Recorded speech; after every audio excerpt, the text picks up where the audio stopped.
Ya, pemirsa, hingga 27 Juni 2026 tercatat 5 calon manajer Koperasi Desa Merah Putih meninggal dunia saat mengikuti pelatihan dasar militer program Sarjana Penggerak Pembangunan Indonesia. Dan berikut data lengkapnya.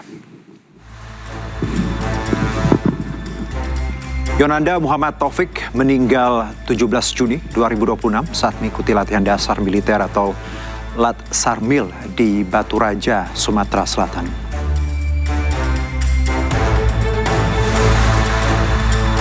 Sehari kemudian, Anissa Muyasaroh meninggal di Balikpapan, Kalimantan Timur, akibat serangan panas atau heat stroke.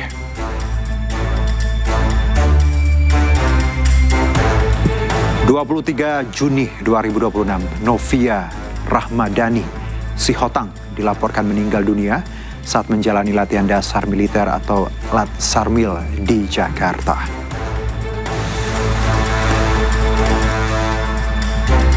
26 Juni 2026, Muhammad Rifki Renaldi Gunawan meninggal dunia di Jakarta akibat sesak nafas. Dan di hari yang sama, Nola Diasari dari Satuan Depo Pendidikan atau Dodik Bela Negara Kalimantan juga meninggal akibat sesak nafas. Seluruh kasus ini menjadi perhatian pemerintah dan disebut akan menjadi bahan evaluasi program latihan dasar militer ke depan.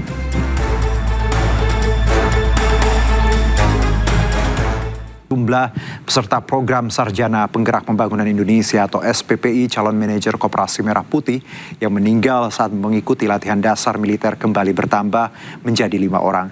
Dan menanggapi hal ini, Kementerian Pertahanan menegaskan proses seleksi kesehatan telah dilakukan sesuai standar operasional prosedur.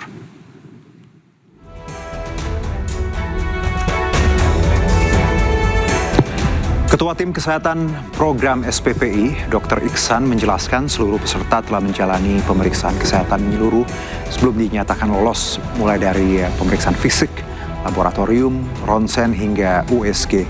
Menurutnya, kondisi kesehatan seseorang dapat berubah karena faktor fisik maupun lingkungan, sehingga hasil pemeriksaan saat seleksi tidak selalu mencerminkan kondisi peserta.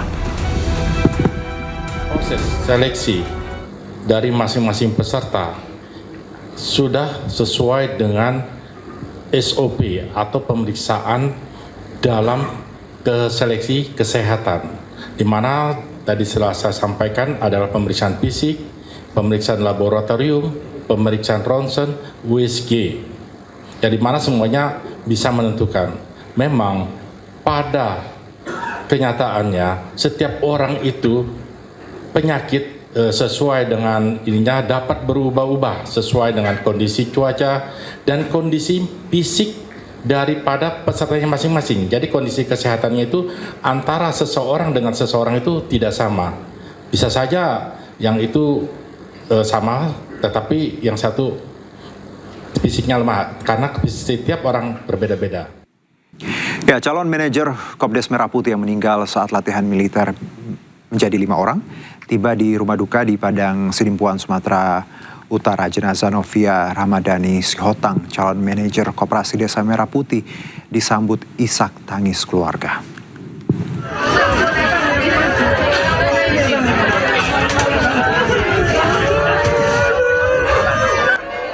Isak tangis keluarga tidak terbendung saat jenazah Novia Rahmadani Sihotang, 25 tahun, tiba di rumah duka di Jalan Sisingamangaraja, Kelurahan W5, Kecamatan Padang Sidimpuan Selatan, Kota Padang Sidimpuan. Novia meninggal dunia saat mengikuti latihan dasar kemiliteran di Jakarta sebagai siswa untuk program Sarjana Penggerak Pembangunan Indonesia untuk program Koperasi Desa Merah Putih pada Selasa 23 Juni yang lalu. Menurut pihak keluarga, Novia terakhir kali menghubungi keluarga pada 17 Juni sebelum alat komunikasi miliknya dikumpulkan oleh pendamping Lat Sarmil. Keluarga juga menyatakan jika Novia tidak memiliki riwayat penyakit. Pastinya kalau ketika mendengar kabar duka pastinya kita terpukul ya gitu atas kepergian adik kami gitu. Dan memang kepergian adik kami juga di hadapan saya gitu, karena memang saya mendampingi beliau ketika dikabari dari IGD hingga ke ICU. Pihak keluarga telah mengikhlaskan kepergian Novia. Anak kelima dari 6 bersaudara ini dimakamkan di pemakaman umum yang berada di kawasan Simarsayang. Dari Padang Sidimpuan, Sumatera Utara, Indra Mulia Siagian, iNews melaporkan. Indonesia pastikan porsi latihan Sarjana Penggerak Pembangunan Indonesia atau SPPI dalam latihan dasar militer atau Latsarmil telah terukur.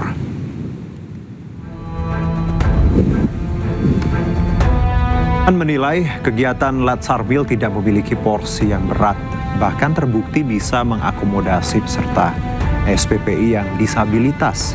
Kepala Badan Pengembangan Sumber Daya Manusia Kemhan, Mejen Ketut Gede Wetan, menegaskan bahwa Latsarmil bertujuan untuk menanamkan nilai-nilai disiplin. Dan terkait hal tersebut, program ini dipastikan akan terus berjalan. Program ini bukan dimaksudkan untuk membentuk prajurit, melainkan membentuk calon pengelola koperasi desa Kelurahan Merah Putih dan Kampung Nelayan Merah Putih yang memiliki karakter kuat, berintegritas, disiplin, mampu bekerja sama dan siap laksanakan tugas pengabdian. Sekali lagi kami menyampaikan bela sungkawa yang sedalam-dalamnya kepada keluarga para almarhum dan almarhumah. Kementerian Pertahanan berkomitmen terus melakukan evaluasi, perbaikan dan penyempurnaan penyelenggaraan program agar berlangsung semakin aman, profesional, akuntabel, dan mengutamakan keselamatan seluruh peserta. Sebelumnya, Wakil Ketua Komisi 1 DPR RI Dev Laksono berharap ada evaluasi pasca kematian calon manajer Kopdes saat mengikuti latihan dasar kemiliteran. Menyampaikan turut duka cita yang amat dalam atas meninggalnya 3 peserta SPPI tersebut. Kita memantau prosesnya gimana, dan kita kalau dari pengetahuan saya proses rekrutmen, kesehatan segala macam itu sudah dilalui, dan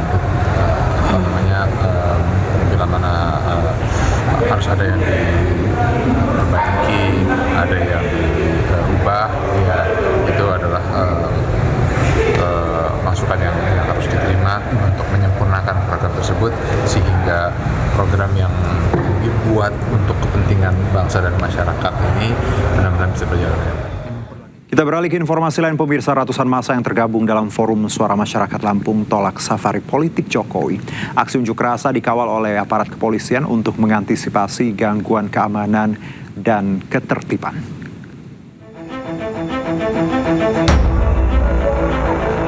Ratusan massa menyatakan penolakan terhadap safari politik Presiden ke-7 Republik Indonesia, Joko Widodo.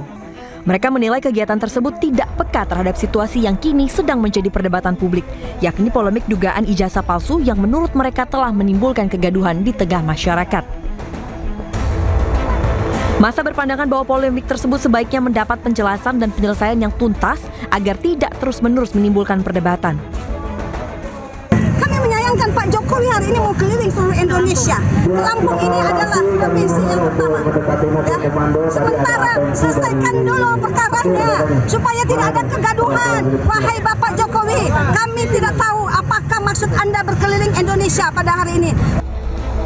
Aksi berjalan damai di bawah pengawalan ketat aparat kepolisian dengan massa secara bergantian menyampaikan aspirasi melalui orasi di lokasi aksi. Dari Bandar Lampung, Andres Afandi, iNews melaporkan.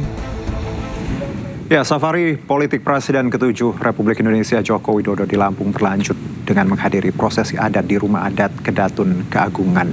Jokowi menerima gelar adat Baginda Pemuka Bangsa dari 3 pemuka adat Lampung. Ya, kunjungan Jokowi di Rumah Adat Kedatun Keagungan Lampung disambut para pemuka adat dan tokoh masyarakat. Dalam prosesi tersebut, Jokowi menerima penyematan gelar adat Baginda Pemuka Bangsa sebagai simbol penghormatan dari masyarakat adat Lampung. Penganugerahan gelar adat ini diharapkan menjadi simbol penghormatan terhadap nilai budaya Lampung, sekaligus mempererat hubungan antara tokoh nasional dan masyarakat adat. Dan pemirsa, setelah memperoleh gelar adat Baginda Pemuka Bangsa, Jokowi langsung jalan-jalan mengunjungi sentra kuliner di kawasan Malio Sewu, Kabupaten Lampung. Setibanya di lokasi, mantan wali kota Solo ini langsung menyapa warga yang sudah menunggunya sejak pagi. Dan tak hanya itu, Jokowi juga meninjau berbagai kios kuliner khas Lampung yang sengaja disajikan. Rencananya setelah menyapa warga, Jokowi akan mengunjungi tempat latihan atlet angkat besi di Pringsewu. Namun agenda ini dibatalkan.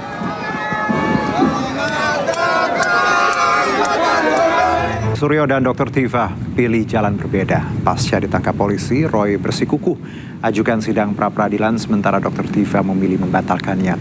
Apakah ini strategi atau pecah kongsi?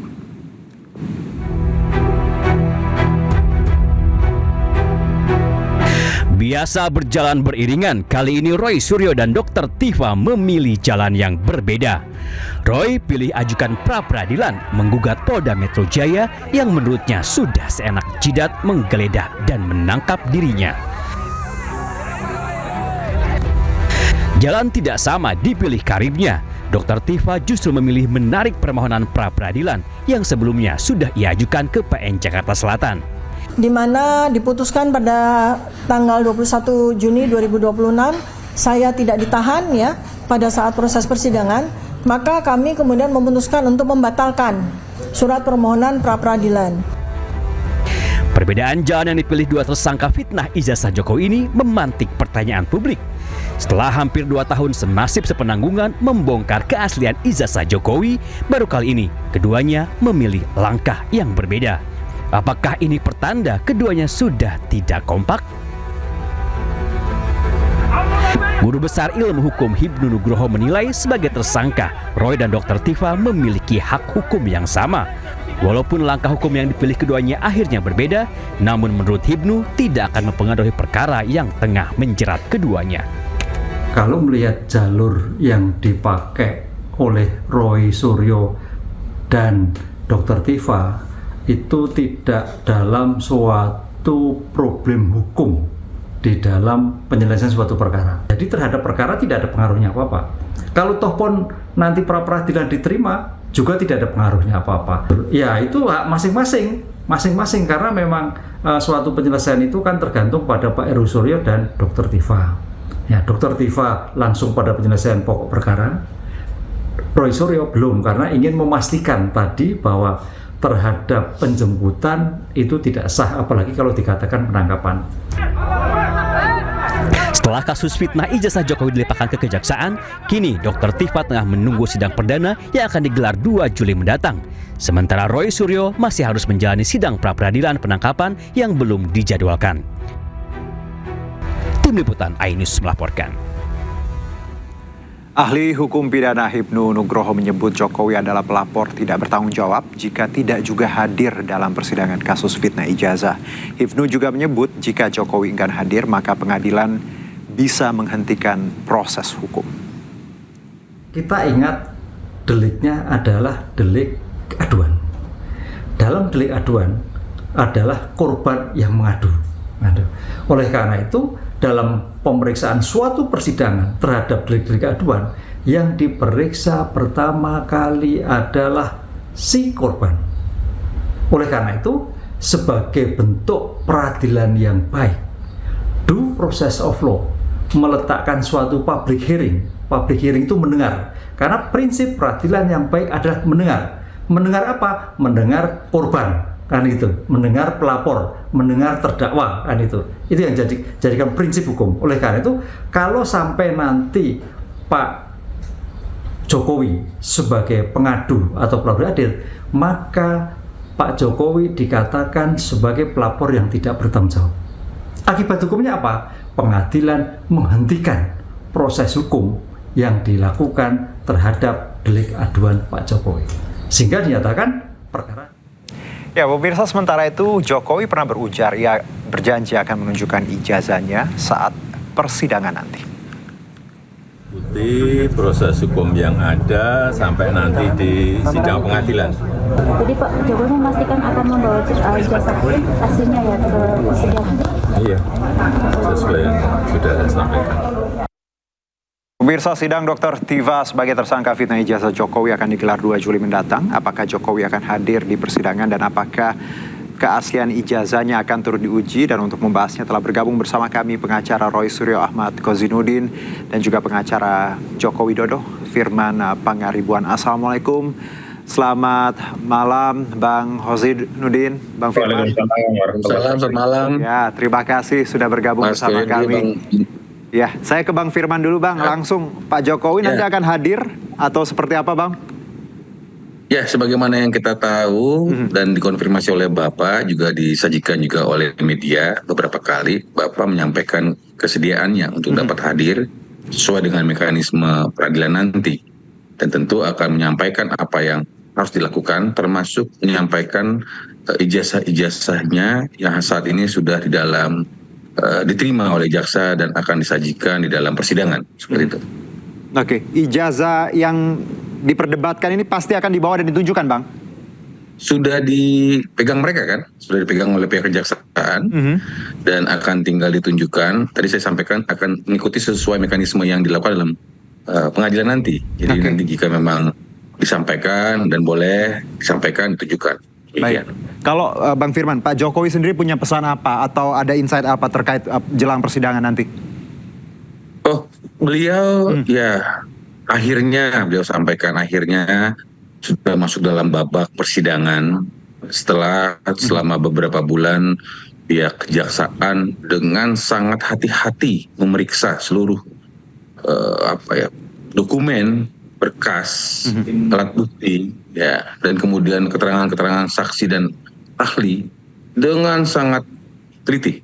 Kenapa saya bilang seperti itu? Karena pihak kejaksaan memerlukan waktu cukup lama untuk melakukan pengecekan dan sampai akhirnya atas pasal yang disampaikan dalam laporan, kemudian atas tindakan pidana yang ditemukan, atas tersangka-tersangka yang ditemukan, hari ini pemahaman kami dari pihak dasar hukum Bapak Jokowi, itu juga dengan penyidik dan terakhir kejaksaan, itu sudah sama.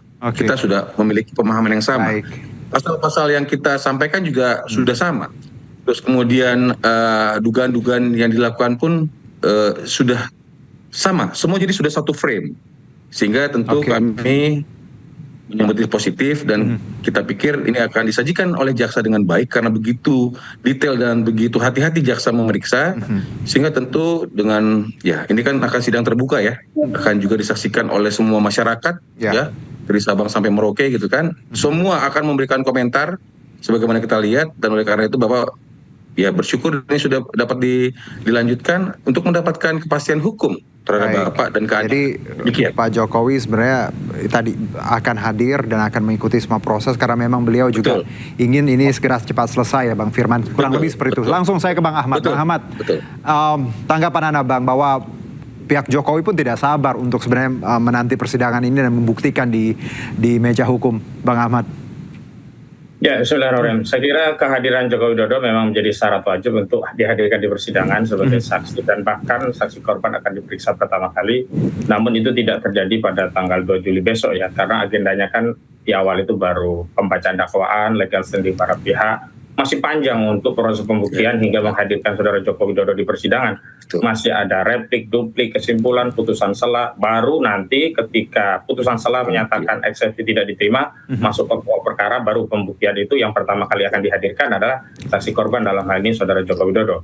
Namun saya ingin meluruskan bahwa Dr. Tiva dengan Pak Roy Suryo itu tidak pecah kongsi, tetap satu bulat tekadnya untuk melanjutkan proses ini di pembuktian persidangan. Mengingat saat plea bargaining, jadi proses prosedur di KUHP baru, yakni Undang-Undang Nomor 20 2005 yang dilakukan pada tahap 2 saat pelimpahan, itu mereka ditanya kembali oleh jaksa apakah akan berdamai dengan Joko Widodo, apakah akan meminta maaf dengan Joko Widodo. Jawabannya seragam, kompak.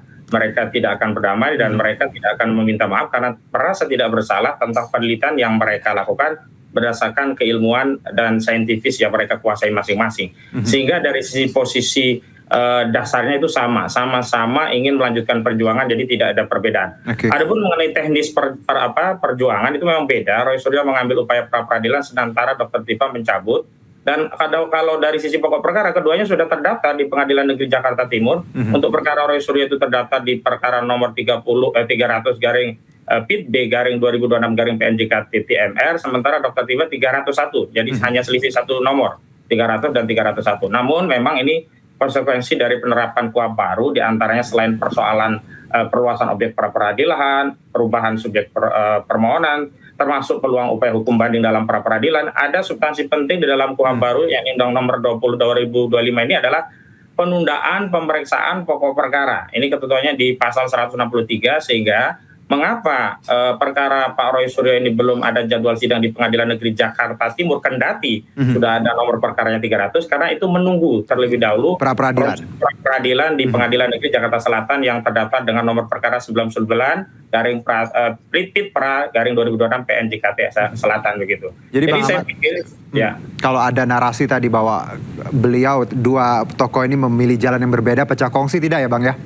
Justru kalau yang pecah kongsi itu dengan Rismon Sianipar boleh kita katakan pecah kongsi, karena Rismon Sianipar pada proses plea bergening di tingkat penyidikan mereka mengambil upaya restoratif justice sehingga mereka menghentikan langkah perjuangannya di tingkat restoratif justice dan mendapatkan SP3. Sementara dua orang ini tidak, bahkan ditawarkan kembali dalam mekanisme plea bargaining oleh kejaksaan, karena proses plea bargaining kan terjadi di seluruh tahapan, di tingkat penyidikan, jaksa, dan nanti di pengadilan pun pertama kali akan ditawarkan oleh hakim apakah akan mengajukan restoratif justice atau melanjutkan ke pokok perkara begitu. Oke, Bang Ahmad, kita bicara ijazah, bahwa ini kan pokok masalahnya kan menunjukkan ijazah seperti itu ya. Ini kalau kita bisa tarik belakang bagaimana harusnya ketika TPUA datang Pak Jokowi menunjukkan, dan mungkin masalah tidak sejauh ini. Anda melihat bahwa kehadiran Jokowi nanti Bang Ahmad di sidang dan juga menunjukkan ijazah asli, seberapa optimis Anda, klien Anda dan tim mungkin bisa memenangkan perkara ini Bang Ahmad?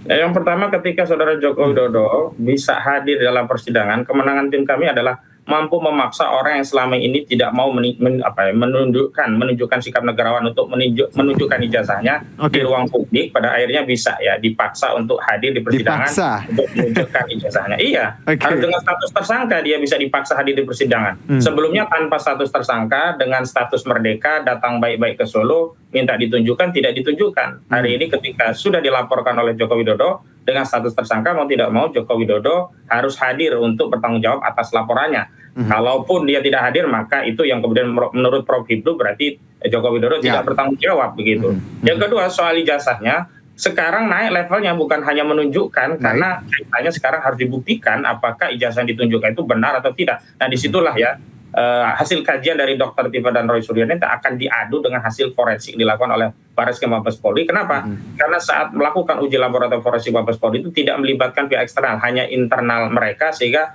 tidak ada objektivitas dalam proses tersebut. Apalagi proses tersebut adalah dalam rangka untuk meningkatkan penyidikan menjadi penyidikan. Jadi itu tidak fair lah bagi klien kami, dan proses fair yang adu bukti terbukti fair itu nanti di persidangan. Begitu. Jadi ketika Pak Jokowi hadir, sebenarnya itu sudah kemenangan awal untuk Anda dan tim ya, betul. Memaksa beliau untuk hadir. Langsung Bang Firman, bahwa kehadiran Pak Jokowi ini kan krusial sekali Bang Firman. Plus tadi disebutkan Bang Ahmad bahwa ini bukan hanya soal menunjukkan ijazah, tapi juga levelnya nanti akan membuktikan ini asli atau tidak gitu.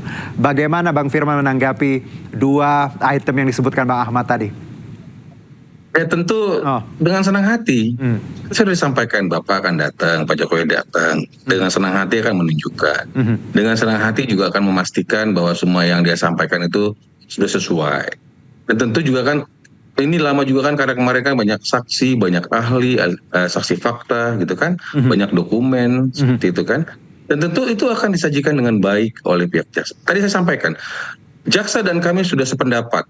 Kami satu pemahaman, satu pandangan bahwa yang kami sampaikan terkait dugaan tindak pidana pencemaran nama baik melalui media ITE dan atau manipulasi dokumen elektronik itu sudah sesuai. Dan oleh karena itu tentu akan secara baik, tadi saya setuju dengan Bang Ahmad, akan pada saat nanti pembuktian akan disajikan. Akan disajikan, dan oleh karena itu kita ingin ini terbuka ya, akuntabel gitu ya, sehingga dapat dipertanggungjawabkan. Dan tentu harus fair juga, jika memang nanti ternyata apa yang diduga itu seperti apa, ya tentu harus diterima konsekuensinya ya. Atau ya saya mau menyampaikan, ya mari kita dukung proses ini, dan juga biar Mas Roy dan Bu Tifa juga sehat-sehat baik jasmani dan rohani, sehingga dapat menyampaikan atau ikut hadir dan menyelesaikan persoalan ini dengan sebaik-baiknya. Saya rasa demikian. Oke, jadi sebenarnya dua belah pihak ya baik Bang Ahmad, Bang Firman semuanya sudah siap ya ketika nanti persidangan Pak Jokowi pun akan sangat siap dan mengikuti sangat proses. Siap. Satu mungkin Bang Ahmad, ketika kita bicara perkara ini kan tidak mudah karena melibatkan Pak Jokowi seperti mantan presiden. Bahkan penangkapan kemarin pun pihak Anda menyebutkan bahwa ya banyak hal yang tidak fair dan ada intensi politik seperti itu. Anda melihat persidangan nanti apakah akan tetap berjalan fair menurut Anda? Yang pertama, saya juga mendoakan agar Pak Jokowi juga sehat, agar dirinya bisa hadir di persidangan, tidak hanya bisa hadir keliling sampai ke Lampung yang hari ini dia mendapatkan jangan di Lampung begitu. Tapi sesungguhnya pra-peradilan yang ditempuh klien kami kan memberikan waktu bagi Saudara Joko Widodo untuk keliling-keliling dulu lah, ya udahlah tamasya dulu lah. Nanti selesai keliling-keliling tamasya nanti bisa hadir di persidangan. Nah, adapun terkait substansi pokok perkara, memang lagi-lagi hari ini tidak seperti kuap lama. Kalau kuap lama ada pra-peradilan, pokok perkara masuk, maka gugurlah pra-peradilan. Nah, hari ini mau tidak mau kita semua harus menghormati proses pra-peradilan. Dan pra-peradilan itu tidak terkait pokok perkara. Artinya menang ataupun kalah, proses di Pengadilan Negeri Jakarta Timur tetap jalan. Karena di pra-peradilan ini hanya memperjuangkan hak klien kami yang dizalimi pada proses penangkapan dan penggeledahannya begitu. Ahmad, masih bisa damai nggak sih sebenarnya dua kubu ini? Soalannya itu tidak bisa damai antara al-haq dan al-batil. Kalau diperdamaikan al-haq dengan al-batil, maka sama saja terjadi pengkhianatan oleh para pihak, dan para pihak itu pasti salah satunya salah. Oke, jadi akan ada yang benar dan yang salah ya? Tidak ada wilayah abu-abu yang Bang Ahmad nanti ya? Betul. Oke, satu mungkin langsung ke Bang Firman, silakan Bang, apa yang ingin Anda sampaikan? Ini closing statement saja. Ya, saya ingin menyampaikan kepada masyarakat, mari kita lihat, cermati dengan sangat seksama, kita kawal bersama persoalan ini. Tentu sudah sampai dengan proses ke pengadilan. Kalau saya tidak salah, tanggal 2 Juli sidang pertama akan dimulai seperti itu. Dan tadi saya bilang bahwa jaksa sudah sepaham dengan kami, gitu ya, dengan semua alat bukti, dokumen, sudah menerima ini dengan baik dan sudah confidence akan menyajikan ini dengan sebaik-baiknya. Dan oleh karena itu merupakan suatu proses di mana Bapak akan mendapatkan keadilan, akan mendapatkan pemulihan atas apa yang disampaikan, dan tentu Pak Jokowi menyayangkan sebenarnya persoalan ini terjadi. Tapi sebagaimana tadi disampaikan sama Bang Ahmad, hal-hal yang disampaikan, saya pikir ya itu hak pribadi lepas pribadi. Tetapi saya ingin menekankan Bapak sangat menyayangkan ini dapat dihadirkan dalam persidangan. Tetapi Pak boleh buat dalam rangka untuk mendapatkan keadilan, dalam rangka untuk menyelesaikan persoalan ini dengan baik dan benar sesuai dengan hukum. Maka mari kita cermati bersama dan kita lihat episode di dalam persidangan ini, karena dia akan dilakukan secara terbuka. Mungkin akan dilakukan secara live, karena memang ini adalah masih nunggu izin saya dengar Bang. Teknis izin itu lebih kepada karena sempitnya ruangan, jadi keterbatasan itu akan ada selektif yang bisa masuk. Live nanti Bang atau seperti apa kabar terbaru?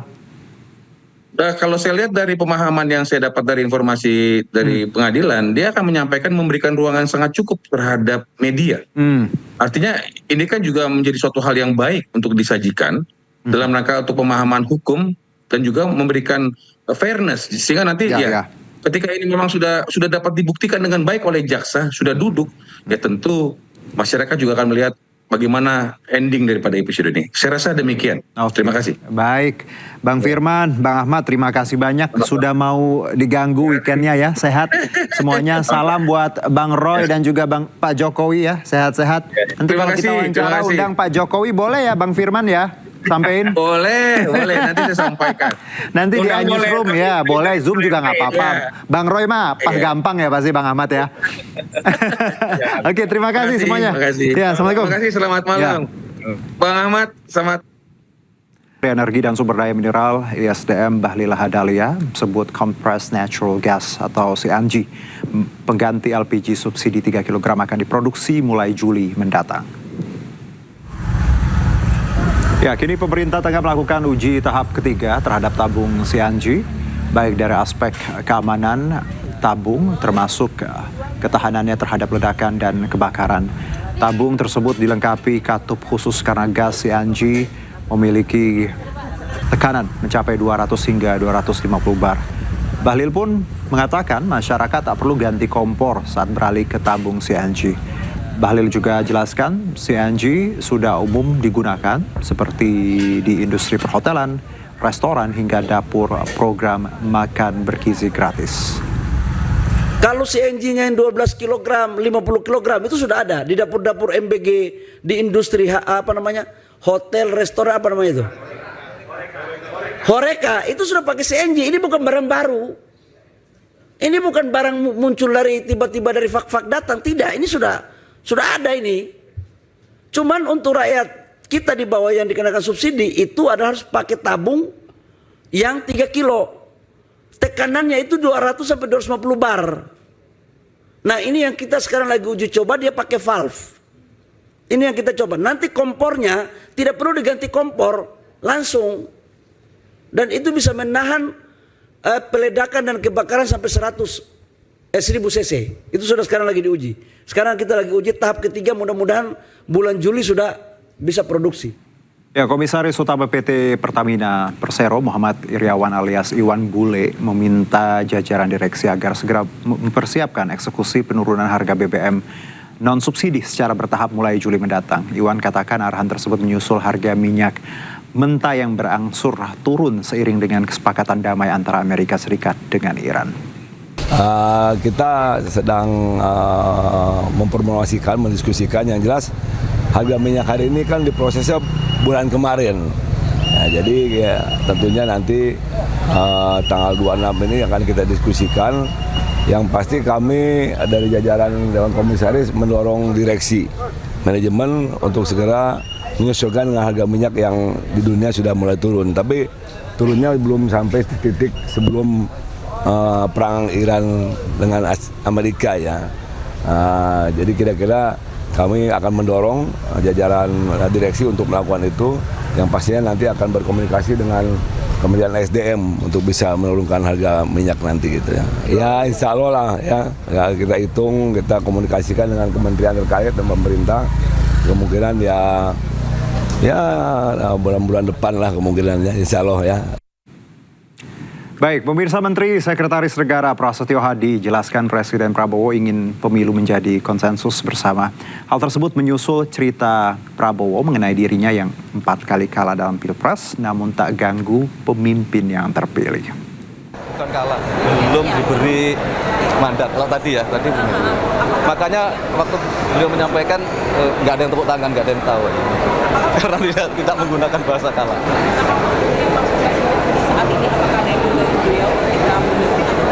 Oh tidak.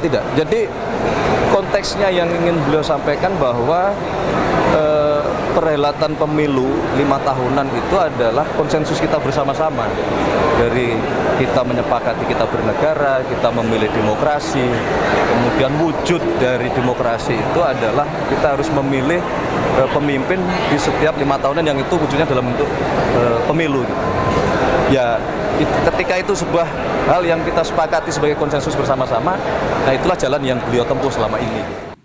Ya, sebelumnya Presiden Republik Indonesia Prabowo Subianto ungkap dirinya pernah alami kekalahan 4 kali dalam pemilihan presiden. Meski demikian, ia mengaku tak pernah mengganggu pemerintahan yang mendapat mandat.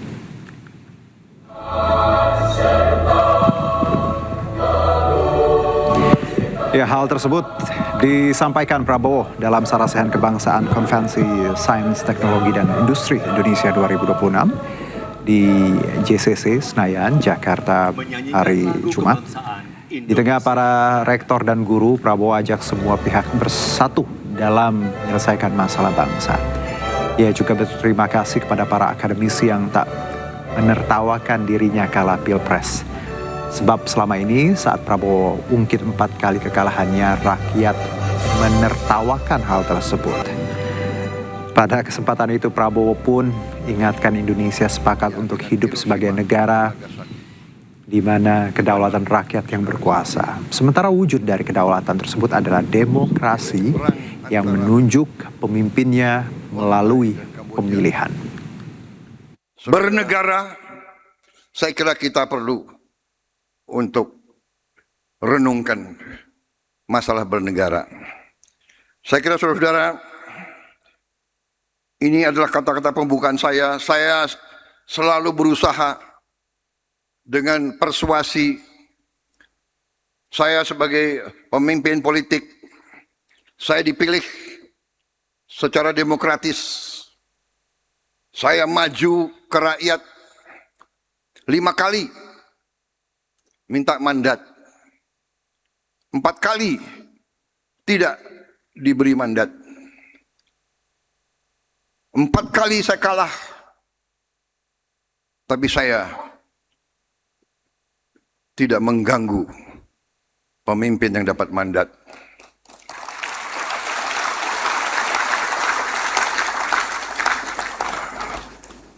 Terima kasih. Karena biasanya kalau saya bilang 4 kali kalah, audiens ketawa. Ini orang Indonesia itu, kalah itu sedih sebetulnya. Tapi karena saya sadar, saya mengerti alternatifnya apa. Karena kita sudah sepakat, bangsa Indonesia sudah sepakat, kita ingin hidup sebagai negara di mana kedaulatan rakyat yang berkuasa. Jadi kedaulatan rakyat wujudnya adalah demokrasi, demokrasi wujudnya adalah pemilihan. KPK menyebut terus memantau kondisi kesehatan tersangka korupsi kuota haji Yakut Khalil Qomas. Setelah sehat, penangguhan masa tahanan Yakut akan dicabut.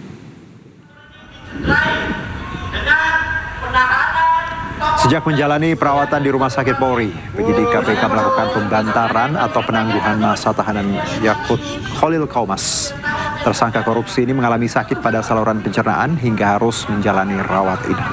Juru bicara KPK, Budi Prasetyo menyebut sejak dirawat Rabu 24 Juni, KPK terus memantau kesehatan Yakut. Setelah pihak rumah sakit menyatakan mantan Menteri Agama ini sehat, maka proses hukum akan kembali ia jalani.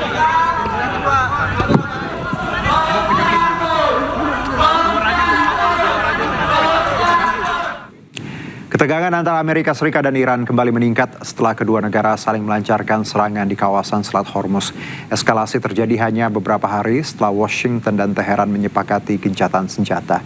Dan pemirsa, usai sudah kebersamaan kita dalam iNewsroom hari ini, temukan informasi terbaru lainnya di iNews.id. Cuplikan tayangan berita iNews dapat Anda saksikan di kanal YouTube @official iNews. Dan terima kasih Anda telah menyaksikan program iNewsroom hari ini. Tetap jaga kesehatan dengan rutin minum air mineral dengan kandungan mineral alami agar tubuh terasa lebih segar dan lebih sehat. Saya Herjuna Syaputra, sampai jumpa.